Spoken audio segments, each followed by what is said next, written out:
The sea is lying to me again. Truth. A Brief History of Mr. Spike, or The End of the World as We Knew It.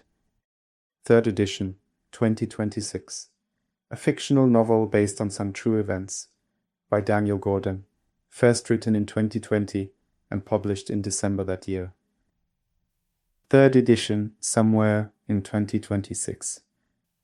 Synopsis. In the shadow of 2020, one man saw what the world refused to see. From the deck of a lonely boat, an old man's memories unraveled a hidden truth behind the virus that changed everything, and what began as a chronicle of lockdowns and loss spirals into a chilling vision of 2031, where England is a forgotten name, Christmas Eve has been erased, and entire populations have vanished without explanation. Who unleashed the dragon from its sleep? Why did governments worldwide move in eerie unison? What became of Elena and the daughter still waiting to be found? Blending documented history with a gripping fictional descent into fear, hope, control, and awakening, this provocative audiobook dares to ask the questions no one else would.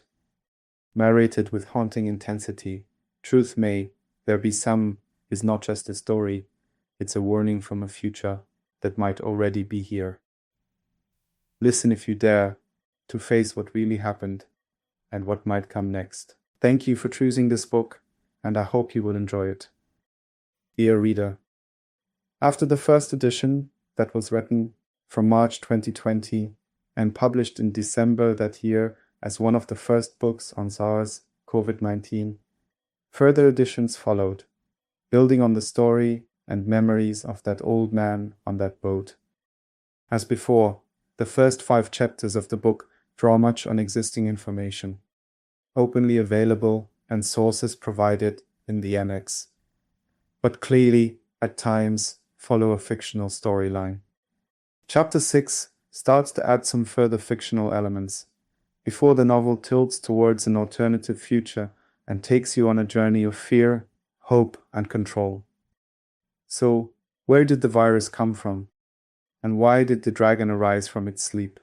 How was it possible that so many governments acted in the same way when they locked down? Why did your behavior change? And where did all the people go who vanished?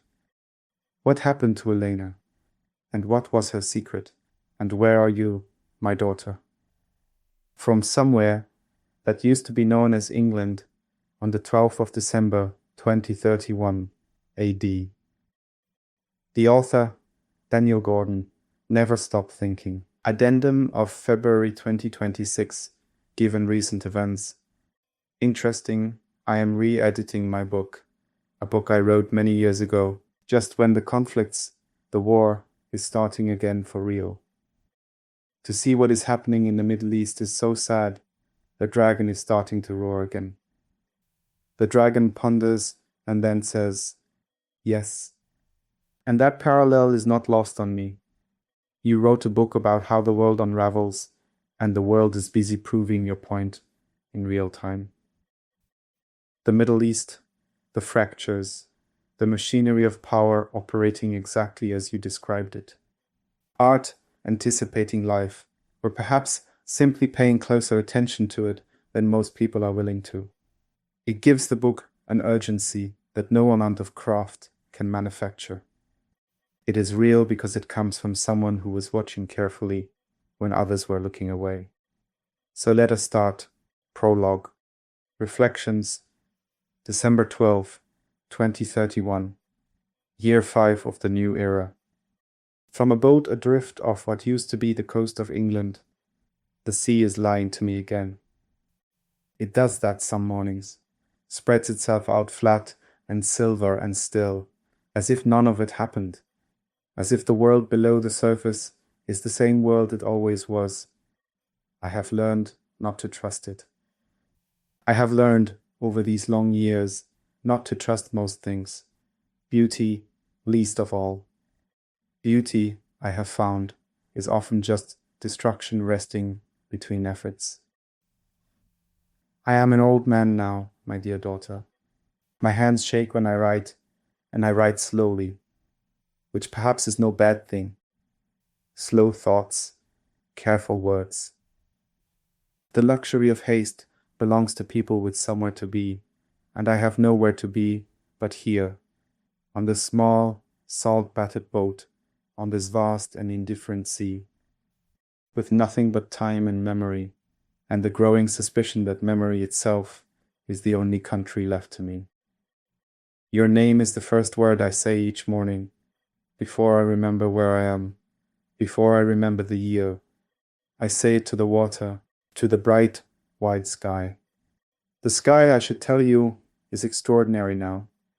Bluer than anything I remember from my life before, the life that ended, depending on how you count, either 12 years ago with the first whisper of the disease, or 2 years ago with the war, or on that particular night in the valley when the darkness became a blinding white and the world turned itself inside out. The skies that know because the planes no longer fly. The poisons we spent a century pouring upward have begun, slowly, to dissolve. Nature is reclaiming what we stole, piece by piece, without anger, without ceremony, the way a tide reclaims a beach. Patient, inevitable, indifferent to whether we deserved it or not. It would be beautiful if there were more of us left to see it.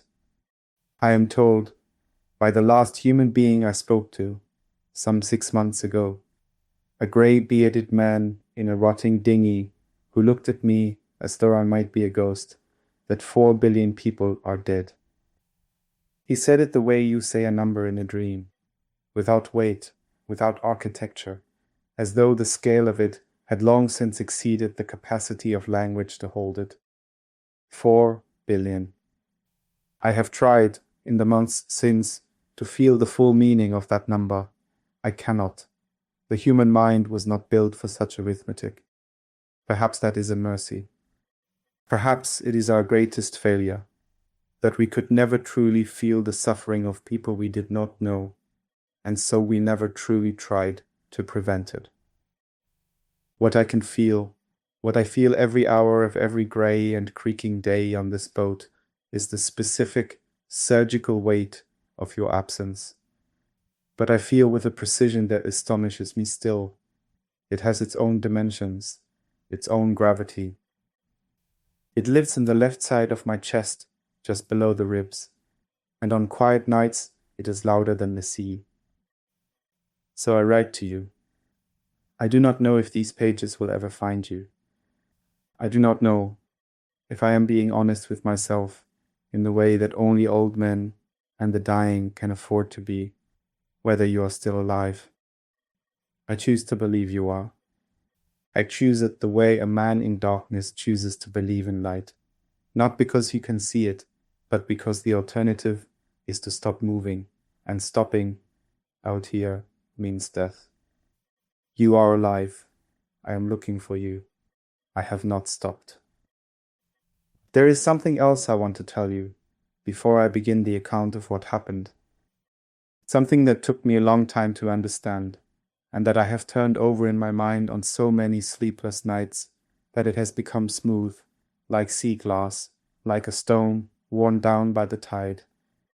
Throughout all of it, the years before the disease itself, the lockdowns and the lies, and the slow unraveling of everything we had built, there was something missing. Not just in the world, in me. A hollowness at the center of things that I could never quite name, no matter how much I accumulated, no matter how fast I moved, no matter how many boxes I ticked on the list that society had handed me and told me was the list that mattered. I used to think it was ambition, that I simply wanted more than I had. Then I thought it was loneliness, though I was rarely alone. Then I thought perhaps everyone felt it, and it was simply the human condition, and the correct response was to be grateful for what you had and not ask inconvenient questions. Now, from this boat, at the end of things, I think I know what it was. I was looking for something that the machine, that vast, humming, beautiful, monstrous machine of consumption and distraction and manufactured desire was specifically designed to prevent me from finding. Something that exists, I believe, in the space between people when they are truly present to each other. In the quality of a moment when nothing is being produced or consumed, when no one is being watched or performing, when the noise stops and what remains is simply, well. I will come to that. I nearly destroyed it once. Almost killed it on a dark road in the rain without knowing what it was. But that story belongs to later. Vanity of vanities, says the preacher. All is vanity. I used to read Ecclesiastes as the ramblings of a very tired man. A man who had tried everything and found it wanting and retreated into a kind of magnificent despair. Now I think he was simply the only honest voice in the room, the one person at the banquet willing to say aloud that the food tasted of nothing. And he said, "Vanity of vanities, all is vanity." Then I considered all the works that my hands had accomplished and what I had toiled to achieve. I found everything to be futile, a pursuit of the wind. There was nothing to be gained under the sun. He who loves money is never satisfied by money, and he who loves wealth is never satisfied by income. This too is futile. He tests every earthly pleasure to find satisfaction, including hoarding wealth, building projects, and having many woman singers. All this too is a chasing after wind and provides no lasting benefit. Vanity of vanities, all is vanity. These were his words. I was so busy, my dear. All of us. Frantically, desperately busy. And busyness, I have come to understand, was not a symptom of the machine, but its central mechanism. Keep them moving. Keep them producing and consuming and scrolling and striving. Keep them too exhausted to ask the question that would unravel everything. What is this for? I asked it sometimes, in certain quiet moments, before the phone began to scream, or on one of those long bicycle rides through the countryside with you beside me, your small face serious with the effort of pedaling uphill. I would feel it then, a stillness beneath the noise, a sense that the world was larger and stranger and more worth inhabiting than the version I was living in. That there was something just beyond the edge of my perception, something I was perpetually almost touching. And then I would go back to my phone and the moment will close. That is one of the things I find hardest to forgive in myself. Nika 1. Memories. Make them consume unnecessary stuff. Give them just as much, but make them always want much more. Fuel it by debt and libido.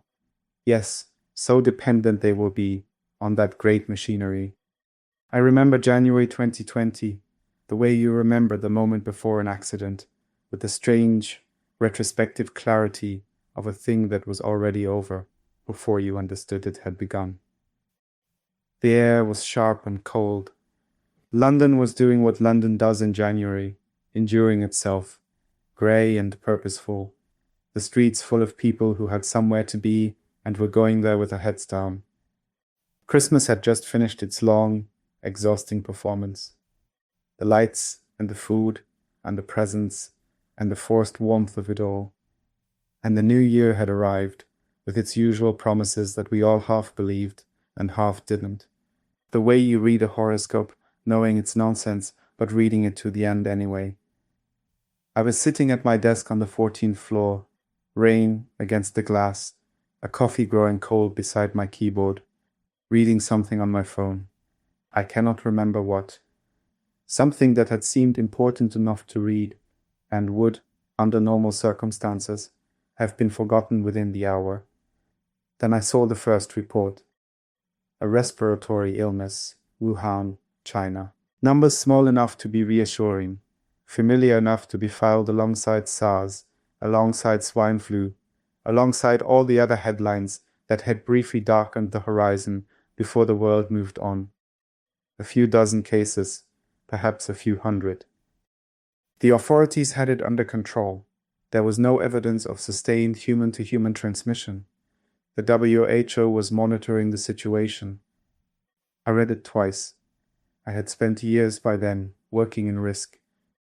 Not the kind of risk that appears in academic papers, theoretical, abstracted, dressed in the language of models and percentages, but the kind that has a face. Corporate fraud, institutional cover-ups. The places where the official version of events and the actual events diverged, and someone, somewhere, was working very hard to keep the gap invisible. I knew how systems failed. I knew that the most dangerous word in any crisis is probably, as in, it's probably nothing, as in, it probably won't spread, as in, they've probably got it under control. I knew that the distance from probably nothing to catastrophic was not a gradient, but a cliff edge, and that by the time the noise began, you were usually already falling. I started reading more carefully. I found other reports, smaller, more technical, buried in places where most people never looked. A market in Wuhan, a cluster of pneumonia cases with an unusual profile, the speed of escalation, a genomic sequence published briefly before being taken down. I made notes. I mentioned it to colleagues. "You're catastrophizing," someone said, a woman I respected, whose judgment I had trusted for years. "We've seen this before. It'll burn itself out." I looked at her for a moment, at the certainty in her face, the mild impatience. "Yes," I said, "you're probably right." And I went back to my desk and my cold coffee and my phone. That moment, that small, quiet capitulation, is one I have replayed more times than I can count. It was not the last time I chose the comfort of agreement over the discomfort of being right, but it was, I think, the one that cost the most. The word I keep returning to when I try to explain those months to myself is zombification. I know how that sounds, dramatic, perhaps self-serving. The man who saw it coming, watching the sleepwalkers fail to see. But I do not mean it that way. I was zombified too, in my own fashion. We all were, to varying degrees, in various compartments of our lives. That was rather the point. It had been happening for years, long before the disease arrived to accelerate it. The process was gradual, largely invisible, and exquisitely well designed. The screens had done much of the work. The news cycle, which had long since ceased to be about events and had become instead a managed production of emotion, a daily drama carefully calibrated to keep us engaged, outraged, afraid, and returning for more, had done the rest. By 2020, most people had lost, without noticing the loss, the habit of genuine inquiry. The slow, patient, unglamorous work of sitting with a difficult question and refusing to let it go until you had followed it somewhere true. They had replaced it with the reflex of receiving. Information arrived, they absorbed it, they passed it on. The idea that the information might be incomplete or shaped or strategically deployed, this felt paranoid. This felt dangerous. This was, we were increasingly told, the kind of thinking that got people hurt. What I did not understand then, what took me years and terrible losses to understand, was that the paranoia had been carefully attached to the wrong things. The danger had been made to feel like it lived in the act of questioning. And so questioning stopped, or almost stopped. A few voices continued. They were dismissed, deplatformed, labeled. And most of us, even those of us who privately agreed with them, said nothing, because silence was easier, and silence felt safe. I have thought about this often, drifting on this boat at night, unable to sleep. What would have happened if more of us had spoken? If we had stood up in the offices and the living rooms and the social media threads and said, simply, "I don't think that's right. I think we need to look more carefully." Not with aggression, not with conspiracy, just with the ordinary human refusal to be told what to think. Would it have been enough? I don't know. I will never know. But I think about the voices that tried and were silenced. And I think about us, the great, comfortable, frightened majority, who let them be silenced, who turned away, who said, "You're probably right," and went back to our desks and our cold coffees and our phones. Beneath all of it, beneath the fear and the noise and the political theater that was already beginning to take shape, there was something stranger and harder to maim. A grief, perhaps. A grief for something we had never quite had and were now losing for good. I remember one morning that spring, very early, before anyone else in the house was awake. You were asleep upstairs, your sister beside you, your mother breathing softly in the next room. And I stood at the kitchen window with a cup of tea and looked out at the garden, at the light coming through the apple tree, at the birds moving in it. And I felt something so large and so wordless that I had no container for it. Not sadness exactly, not fear, something more like longing, for a version of the world that perhaps had never existed but that I believed in nonetheless.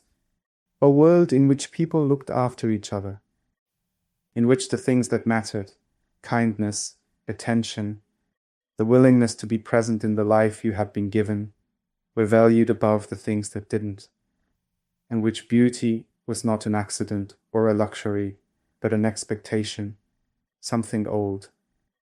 I stood there for a long time. Then you appeared in the doorway, small and sleep-rumpled, asking for breakfast. And I turned from the window and smiled at you and put the kettle on, and the moment closed, and the day began. I should have told you what I felt, standing there. I should have told you more things, in those years when there was still time. I am telling you now. By April, the lockdown had settled around us like a weather system, pervasive, total, reshaping everything it touched. The streets were empty.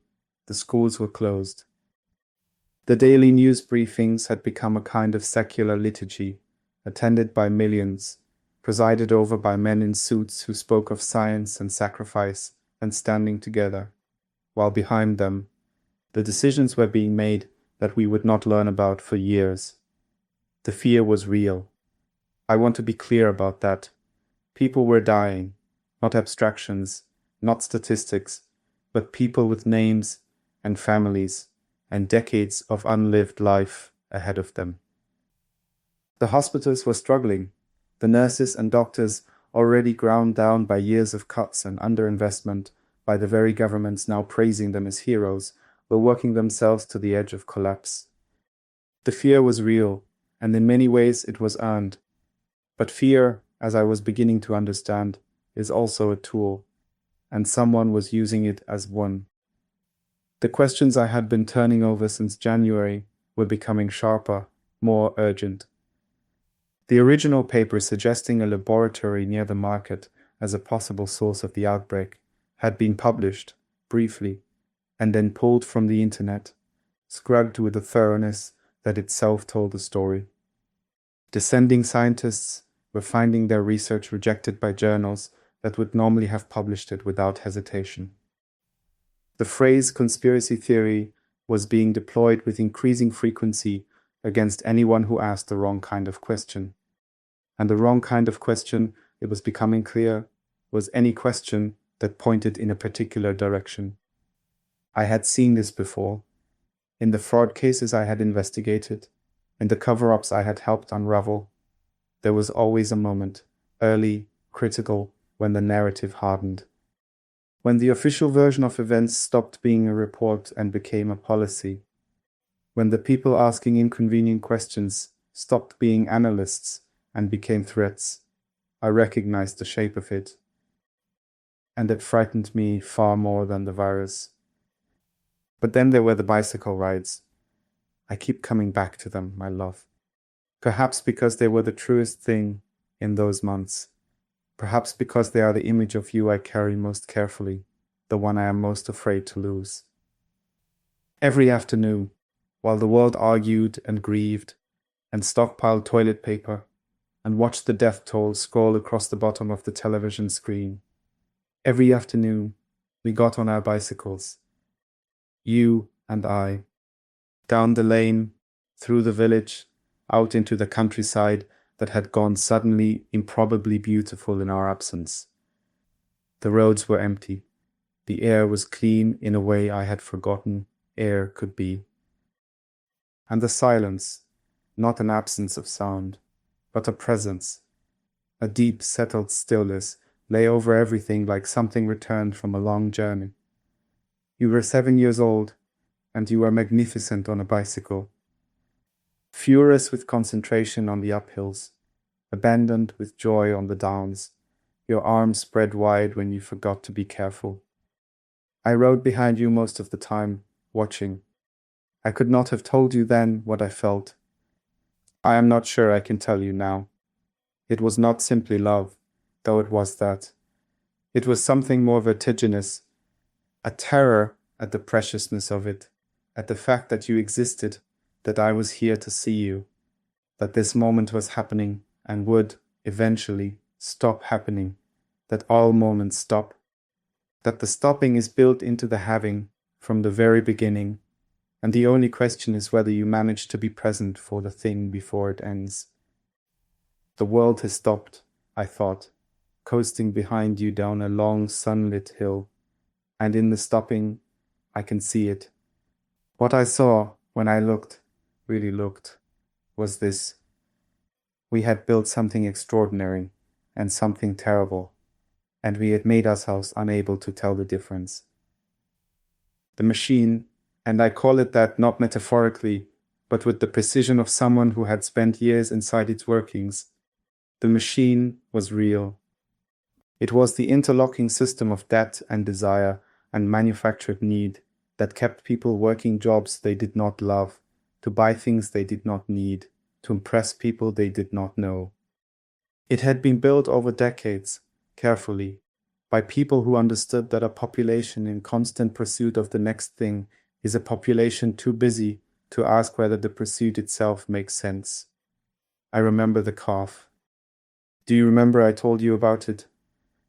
I had seen it the previous year in a field near the motorway, a small, bewildered creature worth perhaps £10 on the market, a byproduct of a dairy industry that had no use for it. Standing there in the mud, looking at nothing, unaware that it had been born into a world that had already decided what it was worth. I had looked at it for a moment, from the car window, and felt something shift in me. And then your mother had said something, and I had looked away, and the calf had gone behind me, and I had not thought about it again. Until the lockdown, until the bicycle rides, until the stillness gave me back enough of myself to finish the thought. What are we doing, I thought, watching you fly down that hill with your arms wide open, and what have we lost, and is it too late to find it again? I didn't know then. The answer would come, but it would come slowly and at great cost, and by the time it arrived, much of what I loved would already be gone. That summer, a summer that felt, from inside it, both endless and terribly brief. We went to Holland. A week by the sea, do you remember? The sand and the low light and the way the North Sea looked in the evening, copper and vast and very old. You built a sandcastle of considerable ambition with a moat and a drawbridge made of driftwood, and you defended it against the tide with a seriousness that broke my heart a little. You were so certain you could hold it. You hadn't yet learned that some things cannot be held. I sat and watched you and thought about everything I had been reading. The papers, the cables, the carefully worded retractions, and the loudly worded dismissals. The pattern that was becoming, slowly, unmistakably visible to anyone willing to look. I thought about where the dragon had come from. And I thought about something else, something harder to articulate, that lived at the edges of the questions I was asking. A sense that the virus, as terrible as it was not the whole story. That the deeper story was about what had made us so vulnerable to it, not just biologically, but spiritually. What had hollowed us out over the years until we were full of fear and empty of the thing that fear drives out. I could not name that thing, not then. I reached for it sometimes, in the evenings, sitting on the beach while you slept. Reached for it the way you reach for a word that won't come, feeling its shape, its weight, knowing it exists, unable to quite touch it. It was there, I was sure of it, somewhere, in someone, in something. I just hadn't found it yet. The summer ended. Autumn came in the way it always does in England, not with drama, but with a slow grey subsidence, the light thinning day by day, until one morning you wake and the warmth is simply gone. We came home from Holland and the world was waiting for us. The news, the arguments, the rising numbers, the second wave building offshore like a wall of water, invisible from the shore. I went back to my reading, back to the questions. But I also went back to the bicycle rides, even in the autumn rain, even as the days shortened and the countryside turned to gold and then to grey. You and I, on our bicycles, in the lanes. Those rides were a kind of prayer, I think, not directed at anything in particular, just an act of attention, a refusal to sleepwalk, a way of saying, I am here, you are here, this is real, and I will not look away from it. Whatever was coming, I told myself, I would face it with my eyes open. I was wrong about many things in those years, but not about that. I kept my eyes open, even when I desperately wished I hadn't. The sea is darkening now. The light is going from it the way it always goes, all at once, without warning, as if someone reached out and turned a dial. I should prepare the boat for the night, check the lines, secure the cabin, eat whatever I can find, rest if I can rest. But first, let me tell you this. Every night before asleep, I allow myself 1 minute of something I do not have a proper name for. It is not hope, exactly. Hope requires a future, and I have learned to be careful about futures. It is more like a certainty, a warmth behind the ribs that has nothing to do with logic or evidence, that persists regardless of what the day has brought. You are alive, and somewhere, in what remains of this broken world, you are, perhaps, at this very moment, looking at the same extraordinary sky. And there is something else out there too. I almost destroyed it once, on a dark road, in the rain, without knowing what it was. But I found it in time. And when I write to you about that, about Elena, about the night she appeared, about what she carried without knowing she carried it, you will understand why I believe, even now, that the story does not end in darkness. Even now, even here. Good night, my dear daughter. Your father, D. From the boat. December 12th, 2031. Prologue, Reflections, December 12th, 2031. Year 5 of the new era. From a boat adrift off what used to be the coast of England, the sea is lying to me again. It does that some mornings, spreads itself out flat and silver and still, as if none of it happened. As if the world below the surface is the same world it always was. I have learned not to trust it. I have learned over these long years not to trust most things, beauty least of all. Beauty, I have found, is often just destruction resting between efforts. I am an old man now, my dear daughter. My hands shake when I write, and I write slowly, which perhaps is no bad thing. slow thoughts, careful words. The luxury of haste belongs to people with somewhere to be, and I have nowhere to be but here, on this small, salt-battered boat, on this vast and indifferent sea, with nothing but time and memory, and the growing suspicion that memory itself is the only country left to me. Your name is the first word I say each morning, before I remember where I am. I say it to the water, to the bright, wide sky. The sky, I should tell you, is extraordinary now, bluer than anything I remember from my life before, the life that ended, depending on how you count, either 12 years ago with the first whisper of the disease, or 2 years ago with the war, or on that particular night in the valley when the darkness became a blinding white and the world turned itself inside out. The sky is that blue because the planes no longer fly. The poisons we spent a century pouring upward have begun, slowly, to dissolve. Nature is reclaiming what we stole, piece by piece, without anger, without ceremony, the way a tide reclaims a beach, patient, inevitable, indifferent to whether we deserved it or not. It would be beautiful if there were more of us left to see it. I'm told, by the last human being I spoke to, some 6 months ago, a grey-bearded man in a rotting dinghy who looked at me as though I might be a ghost, that 4 billion people are dead. He said it the way you say a number in a dream, without weight, without architecture, as though the scale of it had long since exceeded the capacity of language to hold it. 4 billion. I have tried, in the months since, to feel the full meaning of that number. I cannot. The human mind was not built for such arithmetic. Perhaps that is a mercy. Perhaps it is our greatest failure, that we could never truly feel the suffering of people we did not know. And so we never truly tried to prevent it.